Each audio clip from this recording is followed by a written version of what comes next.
Hello there, Sir from 17 once again, introducing you to my Uncharted 3 crushing difficulty video walkthrough. This is the 11th level and it is entitled As Above, So Below. And you're going to start at this well. All you have to do is climb down the ladder and you're going to be dropping into like it looks a little bit like a Turkish bath area of some kind of crazy room filled with pillars and what have you. And there's a puzzle in here to uncover the rest of this tomb that we're about to enter. And there's no way of moving this puzzle forward. You've just got to wait for your team to do their thing. And the first thing you need to examine is there's some writing on a wall that you have to translate. But your team are going to run around this room for ages, just talking and giving you some exposition. And there's nothing you can do to trigger it or to, perform some kind of catalyst to make the next sequence happen. So I just stand here with my face in the wall waiting for them to shut up. And don't get me wrong, everything about the dialogue and the characters on this game is pretty damn fantastic, and I do enjoy it. It's just for the purpose of a guide. It would have been nice if I could find a way to get this to cut off sooner. So you'll notice I stick my hand in that, I examine this a lot, and all that kind of good stuff.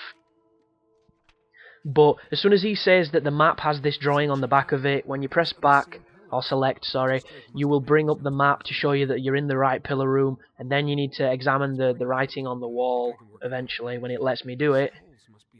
Yep, we get it, there's a map, that's lovely. Let us look. Stop looking at the map, Drake, come on boy. Look around, we're missing something. See, there he goes. Now when he says we're missing something, you should be able to examine the scripture. So there we go, Anunnakian script. All you have to do now is wait for him to say, you can translate that with that thingamajig you've got. And there you go. Press select. He'll translate it. And then it tells you the significance of the moon symbol. And all you have to do after this is you have to run around the room, look for the tablet on the floor that has the moon symbol on it. When you stand on that and you look towards the pillars, it should line up just like the picture, and then Drake will tell his friends to go and put their arms in the statue. So there's the moon symbol, there's the picture, there's the three pillars, and that is the solution to the puzzle. Elena, you take the one on the far wall there. I've got this. And you've all got to press it in synchronicity, and there's a couple of nice little jokes that get thrown out just for your viewing pleasure. But when you come back through this area, you're going to fight in this room against a big hit squad of the agents, and it's a pretty challenging fight.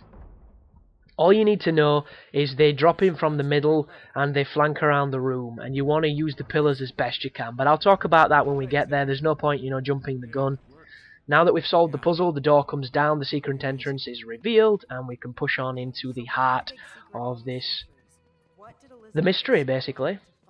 And just wonder at some of this lovely gilded gold work as far as textures go. And the lighting just really makes it pop. It looks really nice, man. And there's a texture on this game that's...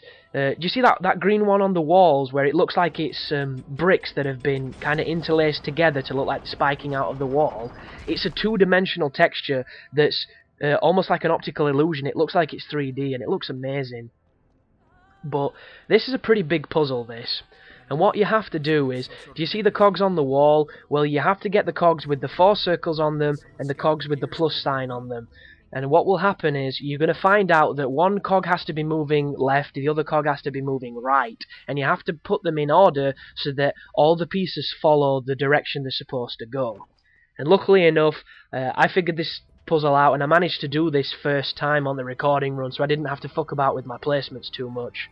But one of the pieces is out of the way, it's up here, so you have to do a little bit of jumping to get to it. And this is the only one that's difficult to reach. The rest of them are easy to reach. It's all based on this puzzle here. So there you go, the 4 circles go right, go clockwise, the plus sign goes counterclockwise, and that's the sequence that you've got to do to open the gate. So finish climbing, drop down, pick up the big old cog. Or push it down, should I say, and then you can move and pop it onto the puzzle area. So, doing a little bit of crystal maze shit here. Nothing too challenging, but the first time you do it, it might take you some time to click on. I know it did me. But I do believe I've put that one in the wrong place. That's the only one I misplace. And looking at this, I realise, because you can generally tell with this that they're not supposed to be matching, because the small cogs and the big cogs are going to be moving in a different sequence. Or depending on their placement, should I say. So once you pick up this one goes in the most left-hand one, and when you push the turntable that's behind me there, this will work. So it goes big cog plus, oh no, big cog 4 plus small, big cog 4 plus big, and then 4 small, and then the one that you can't move. And that's your answer to the puzzle. And that will open the door to let us get into the rest of the tomb. So there you go, pushing forward, doors are opening, shit's kicking off. That's the texture on the roof there. It looks so good, man. I really like it. I mean, this game is just a visual tour de force. It looks fantastic, especially if you look back and watch videos of the first Uncharted, which is like 5 years ago now. It's advanced so much. But what happens here is there is a room that there's a doorway that's sealed by 2 staffs, and you've got to do 2 puzzles to move the staffs to enter the doorway. This is the puzzle in this room, and all you have to do is you have to use this item to line up a bunch of these body parts to form a torso stabbing with a spear. And at first I had no idea what I was doing, but it's very easy once you know what you're doing. And all you have to do is you've got to move towards the right, line it up as best you can, and then press triangle to put the light in so it casts a perfect shadow. But do you see how it's lining up? There's the torso, there's the arms, there's the head, there's the spear. All you have to do now is press triangle, and there's the puzzle solved. So nothing too strenuous at this moment in time, nothing too difficult. The first puzzle was of course the gears that we just did. This is the second one. Both of them release a little bit of water, I believe, that enables the next room to open up, and then we can get to where we want to be. But I do believe we're going to get attacked by some more spiders when we get to the tomb. So if you don't like spiders and you haven't enjoyed those moments, there's one more coming up, and then you don't see them again, I don't think. But this is Elena's first exposure to them, which is kind of funny, because she's not seen them before apparently. Big giant spiders that look a little bit like scarab beetles and what have you. But there is the door. This is the final corridor of the tomb. And this is when a little bit more of the characterization comes out, where Elena's asking Drake why he thinks Sir Francis Drake before him gave up on the mystery having got this far. And Drake kind of doesn't think about those things, he just thinks about the goal and about the struggle. She's thinking about this could, get you killed, because she's worrying about everybody, really. And that's one of the really nice themes throughout this game. But once you've done that, I've just trimmed out a cutscene. All you've got to do here is tap square and move through these corridors all the way back to where you came. When you're tapping square, you'll swing your torch, it'll move the bugs so you can carve a path through their little swarm. And you're going to get to a doorway, and this doorway is weird, because the first time I played it, I thought I did it wrong, and I thought I was, I just got through in the nick of time and I nearly died. It turns out you've got to do it that way. There's no other way to do it, because what I do on the guide is I ration the amount of shotgun shells I use to see if I can do it any smoother, and I do believe that running out of ammo triggers the door to open, so a quicker way of doing this sequence is to shoot your shotgun shells. I myself thought, oh, I'll break the system, I'll ration it, and it doesn't work. It doesn't seem to make a difference. And every time when I've played, when you run out of your last shell, they open the door. So don't do what I do here. Shoot much quicker than I do, because you'll notice I put one shell and I wait. I wait for them to make another attack, and when they get close enough to hurt me, that's when I fire. And you don't have to do this whatsoever. This is just my way of making the shotgun shells last, and it doesn't affect the game whatsoever. It's a little strange, actually. I don't know why they've opted to do that, but it's what they decided, and who am I to say any different? It's just another example of interesting scripting and a different way to progress the story. But I should be shooting, I'm not shooting. There's the reload for your shotgun that you can grab. And as soon as you use your 12 shells, you're pretty much done through this section. And I'm just going to interject on this moment to say that the rain has stopped. It was doing it for about 2 minutes, and now it just looks miserable, wet, and surprisingly no rain. And if that is not a fucking phenomenon, I don't know what is. What? A flash flood, man. It's just so crazy how our planet works and how it copes with, the atmosphere and everything. It's just madness. We're just like one big, giant, smouldering pot that every so often just, breaches its banks and just decides to kick off. It's just crazy. But keep shooting the spiders. Like I say, if you shoot faster than I'm doing, this section will go a lot quicker, because as soon as you run out of ammo, this is when they open the door, and it's the same every time, so there you go.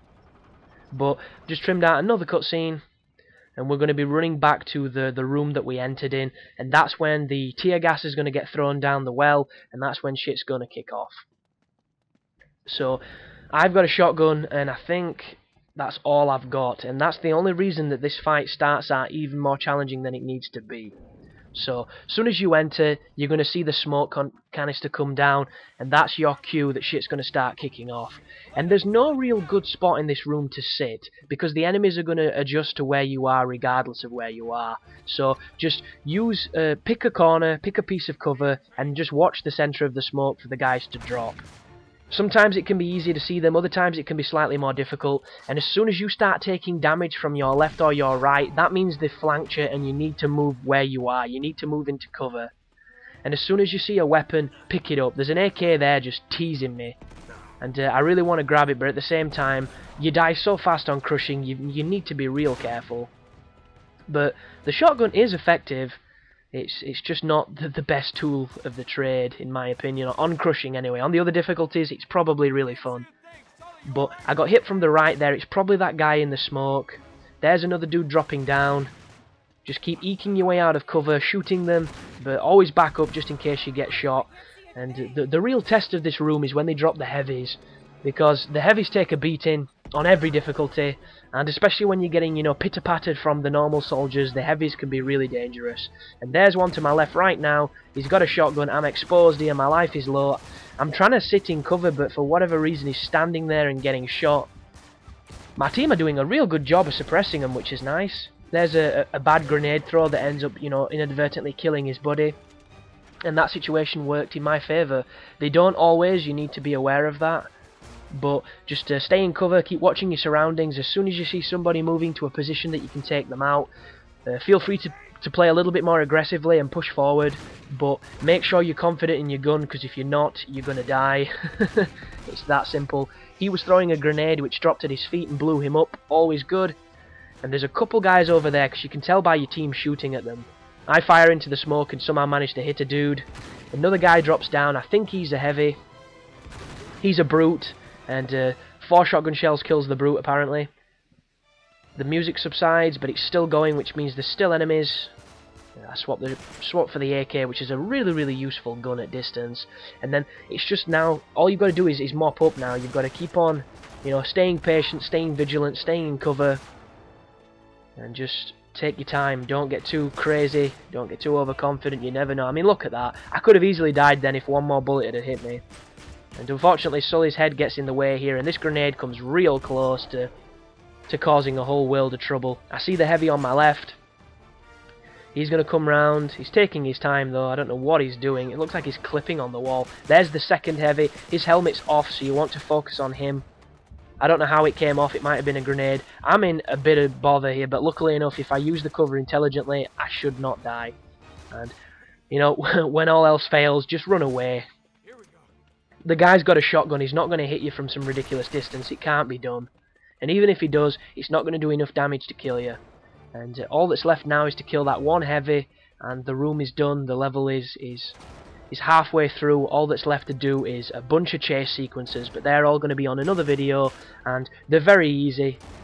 There's also a little bit of a hallucination sequence, which I don't really understand. It seems to take a little bit too long for my tastes, but I'll leave that up to your guys to judge. But as per usual, thanks for watching, and you take care now.